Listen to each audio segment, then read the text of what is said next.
Hi book lovers, it's Jenny at Julia Baby Jen's Reading Room. If you gave me a chance, I would take it. It's a shot in the dark, but Alright, I'm finally getting to my wrap up for the Chills and Thrills ReadingCram 2.0 readathon. I got really busy and didn't have time to do my wrap up, so I am taking care of that now, about a week late, maybe a little longer. So basically, you were supposed to dress up in your Halloween costume and do this. Well, I never really got a Halloween costume, and since it's way past Halloween, I was gonna do something, but it's past Halloween, the mood's gone, so I'm not doing a dress up. So I will today talk about what I read during the readathon. First of all, I just want to say thank you to everyone who participated, even if it was just a reading sprint. We had lots of people join in just for those, and that was really fun. The reading sprints were great. I love doing the reading sprints on Twitter. They really make the readathon fun. And for everybody who entered all the giveaways and followed along with Dana, Little Red, Rachel, and I, we had a really good time, and it was really fun. We will be doing another readathon in December. It will be another end of the year readathon like we did last year. It will run from December 5th through the 22nd, and it will be kind of just to for everyone to motivate everyone to finish their reading goals for the year. So keep an eye up on that. I don't have anything posted. We're still in the planning stages. I just know when we're doing it. So that will be coming along very shortly and will be tons of fun. All right, so my goals for the readathon was I wanted to read 10 books, and I read 7.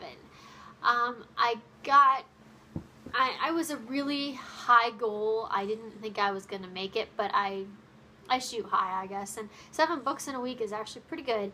And I was working a lot that week, and it was just kind of crazy. So, but I was happy with what I got read. I read 7 books. The first book I read actually is not really a Halloween book, and I don't have it with me anymore. I returned to the library. It was Ever After High, the second book. What's it called? I can't remember even the name of it is now. Oh, The Unfairest of Them All was the name of it. And I read it for my daughter, loves Ever After High, Tessa, and she had checked it out from the library, read it, loved it, and wanted me to read it, so I read it really quick before I had to go back to the library the next day. So that was kind of fell into my readathon. I wasn't really planning on it, but that's okay. It counted. It was a book. So I did that one. Then I read Feed by Mira Grant, which is an ebook that I have. That book was intense, and I loved it. It was a long read. It was like 600 pages. It was really good. It's a zombie book, but it's very different than what I was expecting. It's more political.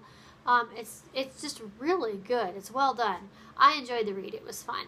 I will be reading the sequel eventually once I get a copy of it. All right, then I read, and ratings. I gave Feed 4 stars and After High 4 stars. Undeadly by Michelle Vale. This is a quick read. It's about Egyptian mythology and Grim Reapers type of a thing. And it was okay. I gave it 3.5 stars. It wasn't a bad read. It was just a little lighter and teenager-ish than what I was expecting, which is fine. There's nothing wrong with that, but it was just alright for me, but I enjoyed it. 3.5 stars. Then I read Trial by Fire by Josephine Angelini. Loved this book. I loved it. It was 4 stars. I read right through it. It's really different.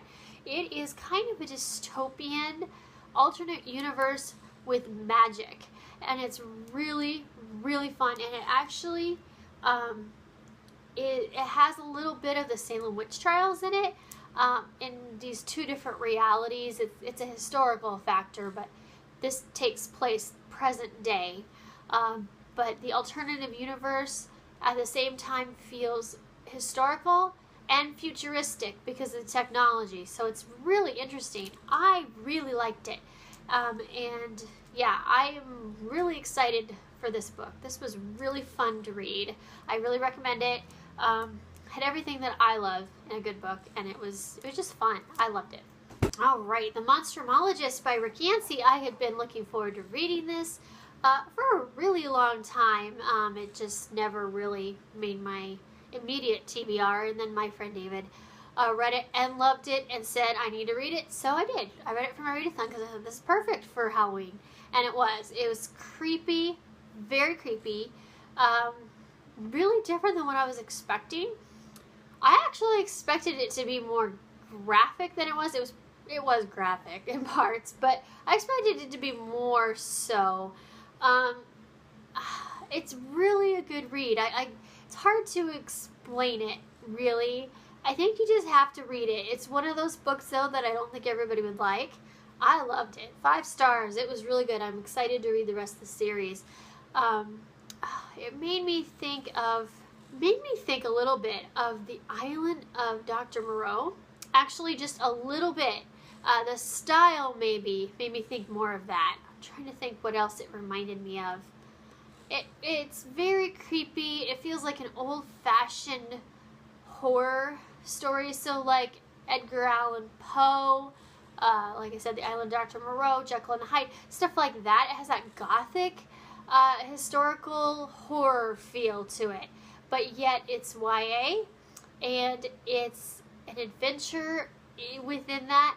It's just really good read. I really enjoyed it. I really love those type of reads, though. Gothic horror is so fun to read. So yes, I really, really love this, and I recommend it if you would like something like that. It is very creepy. Parts of it are very graphic.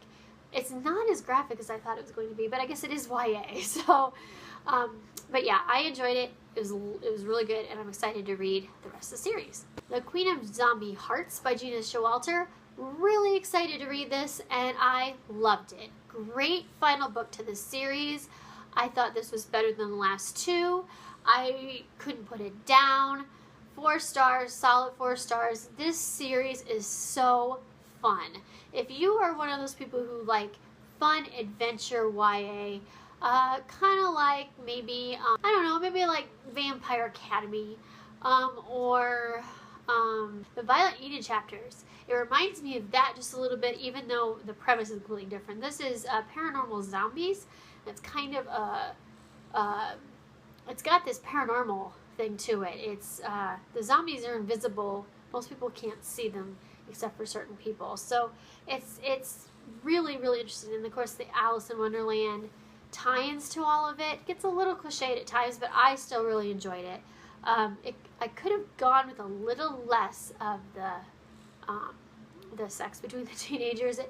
It wasn't super graphic. It is YA, but there was a lot of that. The romance thing in this is pretty hot and heavy, but there's enough action and suspense and mystery into all that, and the paranormal and a little bit of creepiness, that it just all ties together really well. I think it has a good balance. So I really enjoyed this series. I'm glad I finished it. It's a really fun series to read. The last book I read was probably my favorite of the week, actually. Hollow City by Ransom Riggs. Another 5-star read. Read some great books that week. This is the sequel to Miss Peregrine's Home of Peculiar Children. So I can't really talk a lot about it without giving away Miss Peregrine if you haven't read that. This story, it's not a perfect series, but I really love the ingenuity behind it. Basically, Ransom Riggs has a collection of really old, creepy photographs, like vintage photographs. That's what he likes to collect. And he's, in this book, there's actually some that were on loan from some friends of his too. But he takes these photographs and he made a story out of them, basically. And at times it feels a bit reaching to match the picture to the story. But I really enjoyed that. I love anything unique and just really cool like that. I really enjoyed the whole aspect of it. Now, the actual story, you think it's going to be more of a ghost story the way that it kind of reads, and it's not really a ghost story. It's actually more of a time travel story with a little bit of a paranormal element to it. So it's very unique. I haven't read anything like it. I think it's really clever. I love the characters. I love how everything ties together. I love the historical factor to all of it with the time travel. but it's not a time travel like what you're thinking. It's completely different. So this one takes off where the last one left, when the children are in big trouble. And this adventure, they're trying to save their headmistress, basically. So that's most of the adventure while they're being chased by these evil demons and other evil people that aren't people but look like people. So it's really intense read. A lot happens in it. I flew right through it. I loved it. And there's going to be another book. I don't know when. He talks a little bit about it at the end. It's called Don't Look Away. That will be the next book in it. I assume it's probably going to be the last book of, assuming it's a trilogy, but I could be wrong. Lots of times lately I've been thinking things are trilogies and there's another book, so that's fine with me. So that was the 7th and last book I read for the readathon. So I had added up how many pages I read, and now I lost the figure. And I don't really think I want to necessarily try to figure that out, but it was way over 2,000. So yeah, pretty good reading week. I enjoyed it. I had fun. I hope everybody that participated had fun with this too. Stay tuned for the next readathon. I will talk to you guys later. Have a good day. Bye.